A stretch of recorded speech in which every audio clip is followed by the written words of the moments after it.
Hi, so today I'm going to bring you part one of my October wrap up. I'm splitting this up into two parts because I read a lot of books in October and I don't feel like making the review super short or making the video super long, so I'm just going to film it in two parts. So the first book that I read is Sappho's Stung with Love, Poems and Fragments. This was translated by Erin Puchigan, who also did the translation for the Argonautica, or Jason and the Argonauts, that was released by Penguin earlier this year. I really like this edition. If you are new to Sappho, I would definitely recommend this. It has the poems on one side as well as explanatory notes, which is great if you are not familiar with the subject matter at hand. This deals with everything from marriage to love to death to goddesses to some of the Troy stories, which I found really interesting. I think those were my favorites, were the Troy fragments, and they are also the most complete fragments in this volume. One of the frustrating things with reading Sappho is because a lot of this is fragmentary, so we don't get a complete picture, but what we do get is some beautiful, beautiful poetry, and also one of the only women writers that we have from ancient times. So I would definitely recommend this if you were interested in getting into classical poetry. Next up are two short stories in one of my modern mini classics by Italo Calvino, The Queen's Necklace. I didn't really enjoy these stories. They deal with the same set of characters, these two workers in a factory. In the first one, they are going to work and they stumble across these drunk rich people who are frolicking around, and they find a necklace and kind of get into hijinks after that. And the next one deal with some politics around the factory and how the factory is run. And a chicken. This was only 50 pages, so it was a really quick read. This is my first introduction to Italo Calvino, but I'm not going to give up on him because I do have Why Read the Classics on my shelf, so I want to get through that before I make a firm decision on him. I just think that the short stories were not particularly great. Another one I didn't love, which I read with Tanya from Lit Obsessed Reader, is The Dunwich Horror by H.P. Lovecraft. I have this in my Penguin Red edition. I decided to try and get through a couple of these this month, so you'll see a couple more in my next video. H.P. Lovecraft, where do I start?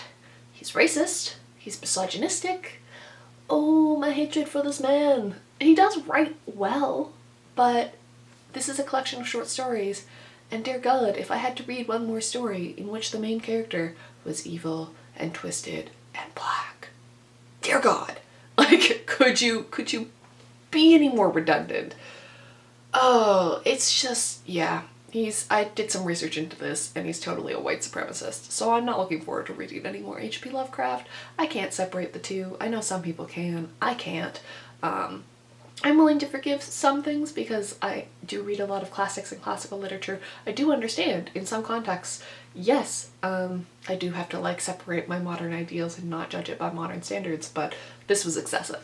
This was excessive. Like, yeah, he used the N-word a lot, and that made me very, very uncomfortable, as it should. So to combat the horror that was H.P. Lovecraft, I decided to read Angela Carter's The Bloody Chamber, which is a bunch of feminist retellings of fairy tales. So this does Little Red Riding Hood, Beauty and the Beast, Bluebeard, Puss in Boots. I'm just reading off the back now. Yeah, it's fantastic. I love Angela Carter. Probably my favorite was The Tiger's Bride. I'm gonna say The Tiger's Bride. I did study The Tiger's Bride in school, so that wasn't new to me, but it is still my favorite. I absolutely love it. So if you like fairy tale retellings, especially feminist slants on them, I would highly recommend this. Next up is Ray Russell's Haunted Castles. This is one of the Penguin horror collections. There's 6 in these. I decided to read this because my friend actually linked me to a re-released work of his, which is The Case Against Satan, which is actually going to be in my other wrap-up. But while I was waiting, I realized I actually had Ray Russell on my shelf, and this is a collection of short stories by him, the most famous being Sardonicus, which actually I think the cover image is from Sanguinarius and Sagittarius, which make up the S trilogy. They're not actually related, but yes. There's also Comet Wine in here, which was fantastic. I think the S trilogy was by far my favorite, but I did really enjoy these, and I thought this was a great introduction to Ray Russell's writings. Interestingly, he wrote for Playboy, but I don't think that should be held against him. He's a fantastic writer, especially of like gothic horror and kind of like pulpy horror, but in an intelligent way. I really enjoyed these. Last up, I read Carmilla, and I'm gonna double check on this name because it's a bit of a mouthful, by Joseph Sheridan Le Fanu. I have my Goodreads app open to that because I read it on my Kindle.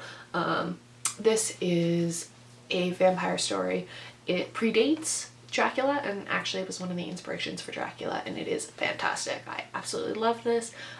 It's like, it raised a lot of interesting questions, which I know have probably been debated about a lot, about horror and vampirism and homosexuality, because the main character Carmilla is a woman and she preys on other young girls. And it's just really fascinating. I love vampire stories, and this is probably one of my favorite classic ones. So yeah, that is my October wrap up. Let me know down below. You guys might have noticed there's a bit of a horror theme. I got a little carried away with reading spooky books this month. And yeah, let me know down in the comments below what you guys read this month, if there's anything you're particularly interested in reading, and I will see you in my next wrap up. Bye!